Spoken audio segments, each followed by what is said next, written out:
A soldier stands over a grave. It's the grave of someone he loved, someone who was murdered, someone who was tortured, someone who died because of war. He makes a promise, a vow, a solemn oath. He will find the people responsible. He will make them pay. He will have revenge. World War II was filled with atrocities, with horrors beyond imagination, and it was also filled with stories of revenge, of soldiers seeking justice, of men and women who refused to let their loved ones' deaths go unanswered. Some of these revenge stories became legendary, became symbols of resistance and defiance, became reminders that even in darkness, people could fight back. Today, we're going to explore 15 of the most epic revenge stories of World War II. 15 tales of justice sought, 15 acts of retribution, 15 stories of people who refused to be victims. If you're interested in World War II, stories of heroism and justice, revenge narratives, and the complex emotions that emerged from the war, subscribe to Surprising. Every week we explore fascinating historical stories. We examine how people respond to tragedy and loss. We discuss justice and retribution. We celebrate the human spirit in the face of evil. Subscribe now so you don't miss our next video on history and human drama. Turn on notifications so you never miss an upload. And thanks for watching. These are the stories of people who refuse to forget, who refuse to forgive, who refuse to let evil go unpunished. Reason 15. The Jewish Brigade. Hunting Nazi criminals after the war. After the war ended, a group of Jewish soldiers had an extraordinary mission. They were members of the Jewish Brigade, soldiers who had fought with the British Army. But after the war, they didn't go home, didn't try to forget. Instead, they hunted Nazi war criminals. They tracked down SS officers. They found Gestapo agents. They located war criminals in hiding. Some were captured. Some were killed. The Jewish Brigade saw themselves as executioners of justice. They were seeking revenge for the Holocaust, for the 6 million murdered, for their families, for their people. It was extrajudicial justice. It was revenge. It was necessary in their minds. The Jewish Brigade believed that the legal system would never punish everyone, so they took justice into their own hands. Reason 14. Simon Wiesenthal, the Nazi hunter. Simon Wiesenthal was a Holocaust survivor. He lost his entire family, his wife, his children, his parents, all murdered by the Nazis. But instead of giving up, Wiesenthal dedicated his life to hunting war criminals. For decades, he tracked down Nazi officers, located them wherever they hid. He found Adolf Eichmann, the architect of the Holocaust. He found Josef Mengele, the angel of death. He found dozens of other war criminals. Wiesenthal's revenge was methodical. It was patient. It took decades, but it was relentless. He never stopped, never gave up. Wiesenthal showed that revenge could be pursued through justice, that war criminals could be hunted down and held accountable, that the survivors could have the final victory. Reason 13. The Dutch Resistance. Killing Nazis who betrayed them. The Dutch resistance fought the Nazi occupation for years. They sabotaged Nazi operations. They sheltered Jewish refugees. They gathered intelligence, but they also sought revenge. Against Nazis, against collaborators. When they discovered who had betrayed their members, they killed them. When they found Gestapo agents, they assassinated them. The Dutch resistance became avengers, becoming instruments of retribution. They killed to protect others. They killed to punish traitors. They killed to make the Nazis afraid. The resistance showed that revenge could be justified, could be necessary, could be an act of resistance itself. Reason 12. The Warsaw Uprising. Jews fighting back against extermination. The Warsaw Ghetto was a concentration camp, a death trap. Thousands of Jews were being murdered every day. But instead of going quietly to their deaths, they rebelled. In 1943, the Warsaw Uprising began. Jews armed with smuggled weapons fought against Nazi soldiers. They knew they would lose, knew they would all die, but they fought anyway, fought for revenge, fought for dignity, fought to show the Nazis that they wouldn't go quietly. The uprising was crushed, but it was an act of revenge, an act of resistance, an act of saying, we will not be victims. Reason 11. The Italian Partisans. Exacting revenge on Mussolini. Mussolini ruled Italy for 20 years. Fascism, tyranny, murder. But when Italy was invaded, his regime fell. Italian partisans hunted Mussolini, wanted to capture him alive, wanted to make him face justice for his crimes. When they finally caught him, he begged for mercy, but the partisans showed none. They executed him. They hung his body in the town square as a symbol that even dictators would face justice.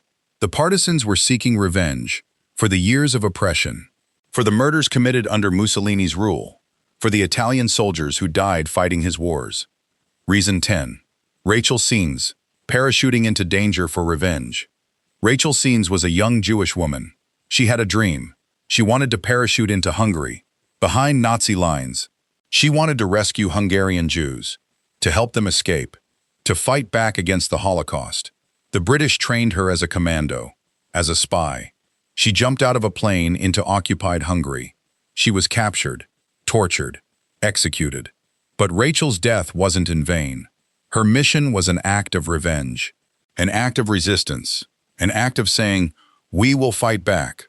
Rachel became a symbol, a hero, a martyr. Her revenge was through her sacrifice, through her willingness to die fighting. Reason 9. The French Resistance. Assassinating Nazi officers. The French resistance operated in occupied France. They sabotaged German operations. They gathered intelligence. They hid refugees. But they also assassinated German officers. When they discovered who was responsible for atrocities, they killed them. The French resistance saw assassination as an act of resistance, as revenge for the occupation.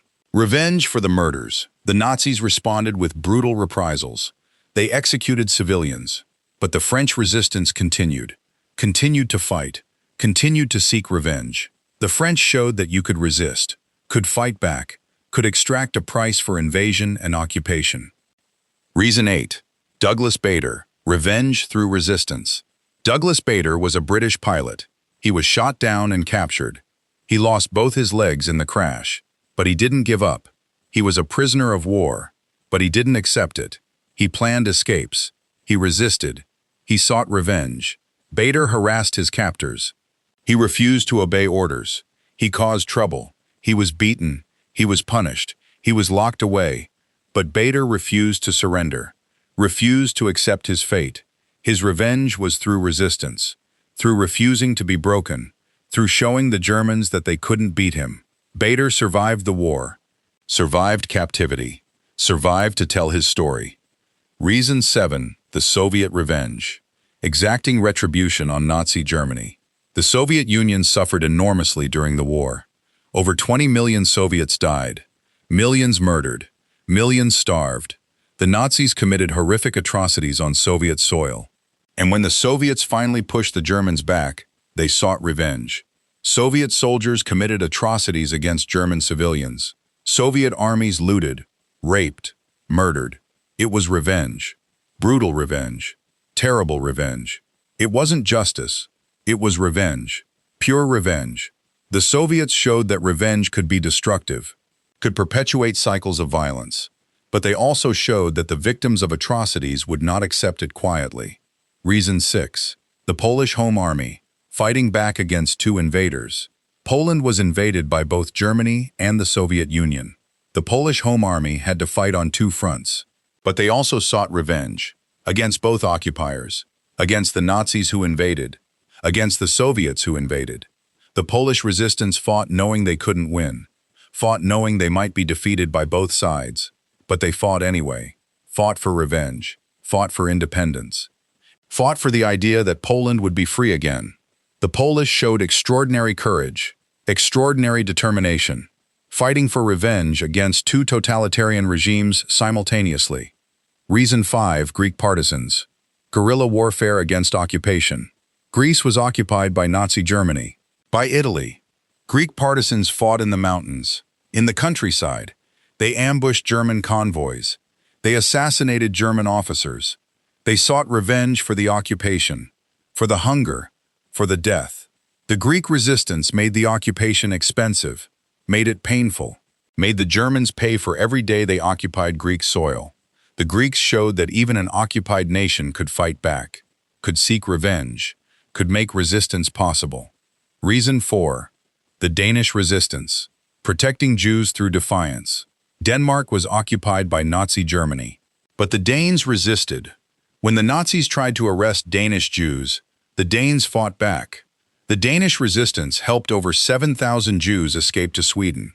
They hid refugees. They forged documents. They defied Nazi orders. It was an act of resistance, an act of revenge, revenge against the Holocaust. Revenge against Nazi evil.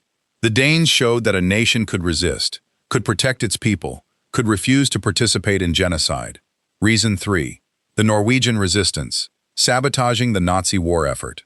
Norway was occupied by Nazi Germany, but the Norwegians resisted. They sabotaged German operations.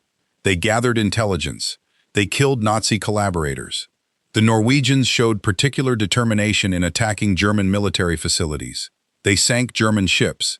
They destroyed German supplies. They killed German soldiers. It was revenge for the occupation. Revenge for Norwegian deaths.